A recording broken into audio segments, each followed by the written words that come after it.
যে সমস্ত মানুষ শহীদ হয়েছেন তাদের রুহের মাগফিরাত কামনা করি, কিন্তু একই সাথে এই হত্যাকাণ্ডের বিচার চাই। তার কারণ হচ্ছে যতক্ষণ পর্যন্ত জাতি হিসাবে এই হত্যাকাণ্ডের বিচার আমরা না করব, তাদের আত্মা কোথাও শান্তি পাবে না, তাদেরকে আমরা কোথাও জবাবদিহিতা করতে পারবো না।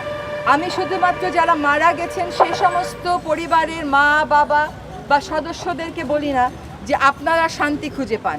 আমি প্রার্থনা করি যে আমরা সকল মা বাবা এই দেশের শান্তি খুঁজে পাই। আমরা কেউ শান্তিতে নেই। কোনো মা কোনো বাবা এই হত্যাকাণ্ড দেখার পরে, কোনো ভাই কোনো বোন এই হত্যাকাণ্ড দেখার পরে শান্তিতে থাকতে পারবে না। চোখ বন্ধ করলে আবু সাঈদের কথা মনে হয়, চোখ বন্ধ করলে আইমানের কথা মনে হয়। একটা সাজোয়া জান থেকে একটা শরীর, একটা জীবন্ত শরীরকে রাস্তায় ফেলে দেওয়া হলো।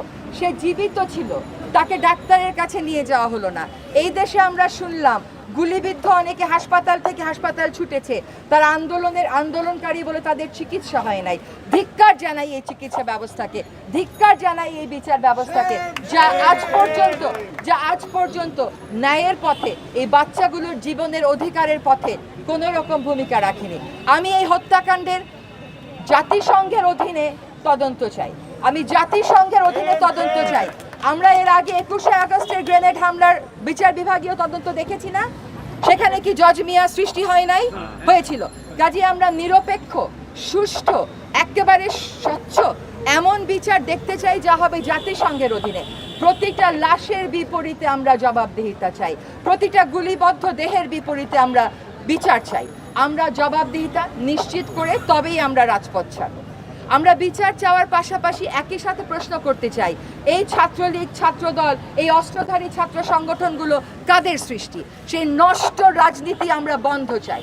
আমরা অবশ্যই রাজনীতি সচেতন ছাত্র সমাজ চাই, কিন্তু যেই রাজনীতির নামে হল দখল করা হয়, রাতে আলো নিভিয়ে দিয়ে আইন শৃঙ্খলা রক্ষাকারী বাহিনীকে দিয়ে ছাত্রলীগের সমর্থনে গুলি করা হয়, আমরা সেই ছাত্র রাজনীতি কোনোভাবেই চাই না। আমরা বিশ্ববিদ্যালয়গুলোতে সকল শিক্ষা প্রতিষ্ঠান অবিলম্বে খুলে দেওয়া হোক এবং সেখানে ছাত্রছাত্রীদের, শিক্ষার্থীদের নিরাপত্তা নিশ্চিত করা হোক, তুলে নেওয়া হোক সকল অস্ত্র। আমাদের আইন শৃঙ্খলা রক্ষাকারী বাহিনীর ভাইয়েরা এখানে আছেন, আপনাদের কাছে স্বনির্বন্ধ অনুরোধ, আর একটা গুলিও চালাবেন না, আর একটা গুলিও যেন কোনো মানুষের বুকে, কোনো মানুষের গায়ে আঘাত না লাগে। যে মানসিক আঘাত আপনারা দিয়েছেন, তার ফলে মেরে তো ফেলেছেনই, যে মানসিক আঘাত পুরো জাতিকে আপনারা দিয়েছেন। আপনাদের সাথে আমাদের সম্পর্ক স্বাভাবিক হতে আর কত যুগ লাগবে তা বলতে পারি না। আমরা নাকি সিঙ্গাপুর হয়ে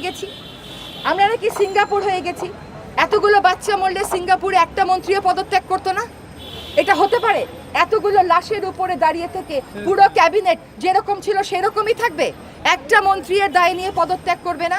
আমরা দায়ী সকল মন্ত্রীর পদত্যাগ চাই, আমরা বিচার চাই জাতিসংঘের অধীনে, আমরা শিক্ষার সুষ্ঠু পরিবেশ চাই, আমরা বলিষ্ঠ ছাত্র রাজনীতি চাই যেখানে অস্ত্রের ঝনঝনানি আর টাকা থাকবে না, আর আমরা দায়ী রাজনীতিবিদদের বিচার চাই, জবাবদিহিতা চাই।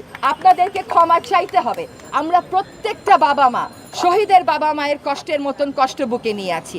আমাদের কেউ আর যদি জিজ্ঞেস করে কেমন আছেন, ভালো আছি বলতে পারি না। ধর্মের বিধান অনুযায়ী বলতে হয় ভালো আছি আলহামদুলিল্লাহ, কিন্তু বলা যাচ্ছে না আমরা ভালো নেই। এই জাতি ভালো নেই, এই তথ্যটা যত তাড়াতাড়ি বুঝবেন এবং নিজের ভুল স্বীকার করে সেটাকে সংশোধনের দিকে আগাবেন, ততই জাতির জন্য